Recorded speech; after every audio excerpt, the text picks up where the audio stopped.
تعمیر سے قبل نقشے اور اسٹرکچرل پلان باقاعدہ طور پر منظور کرائے جائیں تاکہ شہری انفراسٹرکچر، ماحولیات اور انسانی جانوں کو ہر قسم کے نقصان سے بچایا جا سکے۔ سندھ بلڈنگ کنٹرول اتھارٹی انہی مقاصد کے تحت قائم کی گئی تھی، مگر وقت کے ساتھ دیگر سرکاری محکموں کی طرح یہ ادارہ بھی کرپشن کی ریس میں آگے سے آگے دوڑ رہا ہے۔ بلڈنگ کوڈ کے مطابق 80 سے 399 گز تک رہائشی پلاٹ پر گراؤنڈ پلس 2 کی اجازت مل سکتی ہے، جبکہ 400 گز اور اس سے آگے کے رہائشی پلاٹ پر گراؤنڈ پلس 1 بنایا جا سکتا ہے، مگر کراچی میں 40 اور 60 گز کے پلاٹ پر بھی 4 6 منزلیں کھڑی کر دی گئی ہیں۔ متعلقہ حلقے اس کا ذمہ دار رشوت کا بازار گرم کرنے والی بلڈر مافیا اور ایزی منی کے جنون میں مبتلا سرکاری افسران اور اہلکاروں کو قرار دیتے ہیں۔ ان کا کہنا ہے کہ تعمیراتی نقشوں کی منظوری میں اب قانون کا نہیں، ریٹ کا راج ہے۔ رہائشی اور کمرشل منصوبوں میں رشوت کے ریٹ الگ الگ اور لاکھوں اور کروڑوں روپے ہیں۔ سوال یہ ہے کہ رشوت کا یہ مرحلہ کب شروع ہوتا ہے؟ 80 گز سے لے کے 60 گز سے لے کے 399 گز تک گراؤنڈ پلس 2 کی اجازت ہے، یعنی کہ 3 منزل کی۔ تو آپ اس 3 منزل سے جو ہے وہ اوپر بلڈنگ کوئی بھی فلور نہیں بنا سکتے۔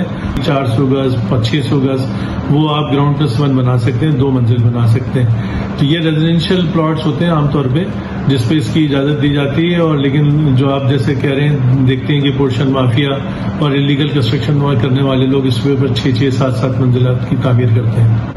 متعلقہ حلقوں کا بتانا ہے کہ علاقائی انسپیکٹرز تعمیر شروع ہونے سے پہلے ہی بھتے کی رقم طے کر لیتے ہیں۔ اس کے علاوہ SBCA میں مبینہ طور پر پٹا سسٹم کے نام سے بھتہ وصولی کا ایک منظم نیٹ ورک بھی موجود ہے، جو روزانہ یا ہفتہ وار رقم اکٹھی کر کے اوپر تک پہنچاتا ہے۔ ادارے کی اپنی انکوائری رپورٹ کے مطابق شہر بھر میں اب تک سینکڑوں غیر قانونی عمارتوں کی نشاندہی ہو چکی ہے، مگر کارروائی اس لیے نہیں ہوتی کہ اس میں SBCA سمیت دیگر ادارے بھی ملوث ہیں۔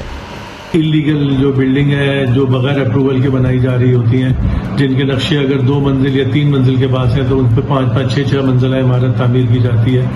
سب سے زیادہ جو نیٹ ورک ہے وہ ان کے ذریعے یہ سارے پیسے جو ہے وہ وصول کیے جاتے ہیں، اور اس میں تمام متعلقہ لوکل ایڈمنسٹریشن کے ادارے بھی شامل ہیں، اور ساتھ ساتھ جو ہے وہ کیا کہتے ہیں پولیس بھی شامل ہے، اور بلڈنگ کنٹرول تو ظاہر ہے ان کے ویجیلنس کا عملہ، اور اس کے بعد جو ان کے زون اور ڈسٹرکٹ کا جو عملہ ہوتا ہے وہ تمام لوگ اس کام کا حصہ ہے۔ SBCA میں مبینہ طور پر جعلی نوٹس، جعلی نقشے اور جعلی NOC کا کاروبار بھی کھلے عام جاری ہے۔ کئی افسران کے بیرون ملک اثاثے اور دوہری شہریتیں بھی سامنے آ چکی ہیں، مگر اس حوالے سے FIA، NAB اور اینٹی کرپشن کی درجنوں انکوائریاں یا تو روک دی گئیں یا معطل کیے گئے افسران کو بحال کر دیا گیا۔ کارروائی اگر ہوئی بھی تو صرف نچلی سطح پر، تاکہ دکھایا جا سکے کہ قانون حرکت میں ہے۔ ماہرین کا کہنا ہے کہ SBCA میں اصلاحات کے لیے اعلیٰ سطح پر کلین اپ آپریشن، انسپیکٹر اور افسران کے اثاثوں کی جانچ، عدلیہ کی پکڑ